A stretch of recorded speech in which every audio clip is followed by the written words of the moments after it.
El proyecto de royalty minero sigue su discusión en el Congreso. Recordemos que está en el Senado, pero ha sufrido algunos cambios, si bien importantes, en las últimas semanas, luego de las indicaciones que presentó el gobierno a esta iniciativa, que de alguna manera suavizan lo que pretendía inicialmente esta iniciativa. Es el tema que vamos a abordar a continuación y para eso estamos en contacto con Francisco Acuña, Principal Consultant de CRU en Chile. Gracias por acompañarnos, Francisco. Hola, buenas tardes. Gracias por la invitación. Francisco, bueno, el proyecto sufrió una serie de modificaciones tras las indicaciones que presentó en el gobierno, en la comisión en la que se está discutiendo en el Senado. Muchos aseguran que fue una forma, y el gobierno así lo ha planteado también, de suavizar las condiciones iniciales. Fue bien recibido en el Congreso, pero me gustaría que pudiéramos comentarlo. ¿Cuánto mejora el proyecto con estas indicaciones que presentó el gobierno sobre este proyecto que es clave para el desarrollo de la industria minera en Chile? Sí, quizás más que hablar quizás de mejoras o peoras o cosas negativas, más bien enfocarnos un poco en los cambios. Porque efectivamente es bastante evidente que el gobierno matiza algunos de los aspectos que más en el fondo preocupaba un poco a la industria, sin embargo aún manteniendo una carga tributaria relativamente alta. Ahora, estos cambios estructurales principales que menciono es, uno, la disminución y mantener fijo un componente ad valorem, que es un componente nuevo que se introduciría como parte del esquema tributario para la industria minera. Claro. Es un porcentaje que va sobre las ventas. Y luego el componente sobre el margen operacional ya no estaría más dependiente únicamente del precio del cobre, sino que dependería del margen operacional de cada operación minera, lo que obviamente ayuda a disminuir el riesgo en el fondo para operaciones mineras que tienen menores márgenes. Claro. En ese sentido, Francisco, ¿tú crees que esto flexibiliza las condiciones en las cuales se puede implementar esto? Porque el proyecto original y lo que había antes de estas indicaciones, una de las críticas que recibía era que podía dejar fuera de competencia, digamos, algunas faenas debido a sus estructuras de costo, por ejemplo. Efectivamente, o sea, yo creo que igual hay que mirar quizás con un poco más de tiempo, o sea, hay que recordar que esta discusión de una nueva propuesta de royalty ya lleva más de un año en discusión desde que fue presentado originalmente en la Cámara de Diputados y ha sufrido modificaciones en el tiempo. Ya la última que tuvimos fue la presentada por el gobierno como parte de la reforma tributaria, en la cual, de acuerdo de nuestras estimaciones a futuro, significaba una carga tributaria de una tasa efectiva de 58% aproximadamente, comparado con un 37% que estimamos estaría la industria hoy en día.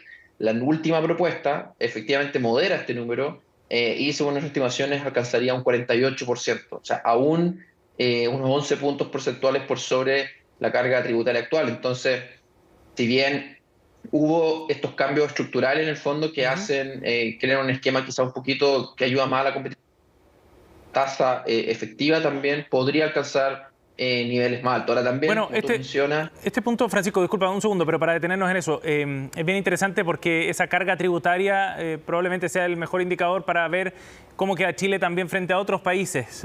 Con estas indicaciones, con los cambios que ya introdujo el proyecto del gobierno, ¿cómo quedamos frente a otros polos con los que estamos compitiendo por atraer inversión minera? Es complejo a veces comparar peras con peras, digámoslo así, entre distintas jurisdicciones, distintos países. Sin embargo, nosotros hicimos un análisis comparativo en términos de metodología con Perú, que es un caso comparable muy relevante porque es el segundo mayor productor de cobre y a su vez vecino nuestro.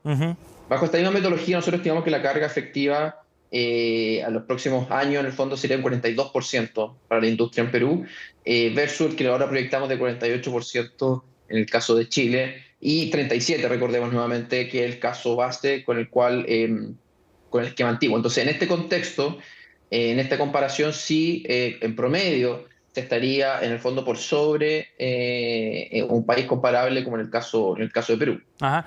Ahora, eso depende del precio del cobre, me imagino, ¿no? Michel Llorrat expuso a la Comisión de Minería, el exdirector de Servicio de Impuestos Internos, y planteaba que con precios algo más bajos, Chile podría estar incluso por debajo de la tributación que se paga en otros polos mineros. Ese componente variable va a ser bien relevante también para el análisis, me imagino. Sí, ahora el componente precio sí va a estar incorporado dentro de los propios márgenes que tiene cada operación minera. O sea, ahora, el componente sobre la renta imponible minera ajustada, en el fondo, sobre el río, más el nuevo componente más importante en esta nueva reforma tributaria, ahora dependerá la tasa que se aplica específicamente del margen operacional de cada operación minera. O sea, mayores márgenes, que también se entiende que a mayores márgenes ocurrirían escenarios de mayores precios, se tiene una mayor tasa. Pero también esos mayores márgenes operacionales no solamente están relacionados con el precio, sino que con la propia naturaleza de la operación minera, ya que algunas tienen mayores costos, en escenarios en que incluso con escenarios altos, con precios altos, los márgenes operacionales pueden mantenerse aún bajos. Entonces, también hay que tener eso en consideración. Y si uno hace este mismo análisis, operación minera por operación minera, los números dan un poco distintos. Lo que ocurre es que en Chile hay algunas operaciones, unas 4 operaciones de muy alto tamaño, de mayores márgenes, que sí elevan el promedio en ese sentido, pero también hay que recordar que hay otras operaciones mineras que van a estar con cargas de 42-43%, porque también tienen márgenes operacionales bastante menores. Sí. Francisco, ¿y es posible hacer una estimación del impacto que esto puede tener entonces en la inversión, por ejemplo? Es una pregunta compleja. Ya hay que recordar que en Chile, obviamente uno quiere que el mayor aporte a la economía que podría hacer la industria minera es que sostenga, aumente su nivel de producción. Y con esto aporte a la economía no solamente con el pago de impuestos, sino que con la generación de empleo, encadenamiento productivo, etcétera, etcétera. Claro. En ese contexto, en Chile vemos que hay bastante pocos proyectos Greenfield, como también proyectos Brownfield se están haciendo cada vez más complejos. Proyectos Brownfield son expansiones. Lo hemos visto lo que ha pasado, por ejemplo, con el caso de Quebrada Blanca 2, en el cual la inversión casi que se duplicó respecto a lo que se estaba proyectado. El caso de Chuquicamata Subterráneo o Codelco Teniente Nuevo Nivel Mina, en el cual los proyectos no alcanzan los niveles de producción que se esperan.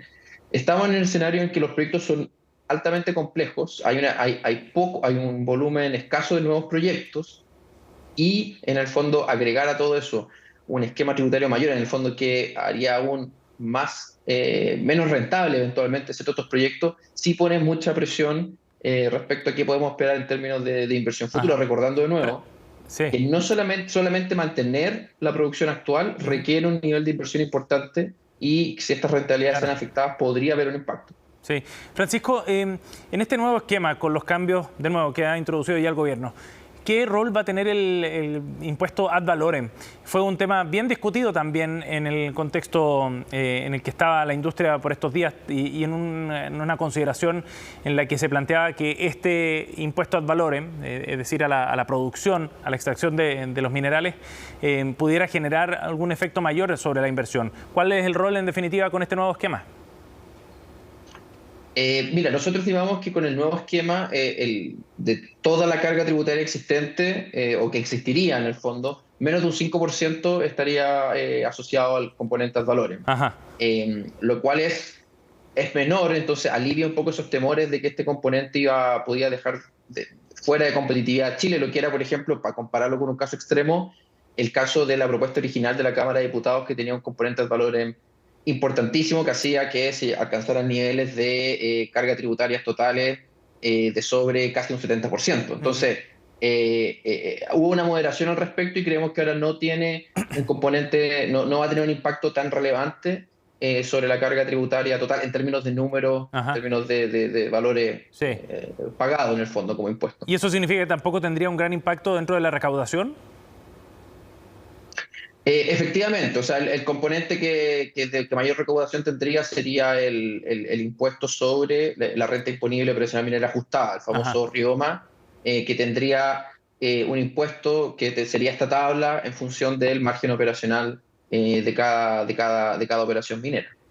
Bien, que era uno de los aspectos más discutidos probablemente desde que comenzó esta discusión legislativa en 2018. Francisco, muchas gracias por conversar con nosotros acá en CNN, muy amable.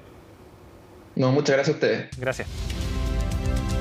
Bien, tras la presentación de las indicaciones, ahora queda la discusión respectiva ahí en el Senado sobre estos cambios que introdujo el Ejecutivo para luego proceder ya a la votación de esta controvertida pero importante discusión en torno a la industria minera.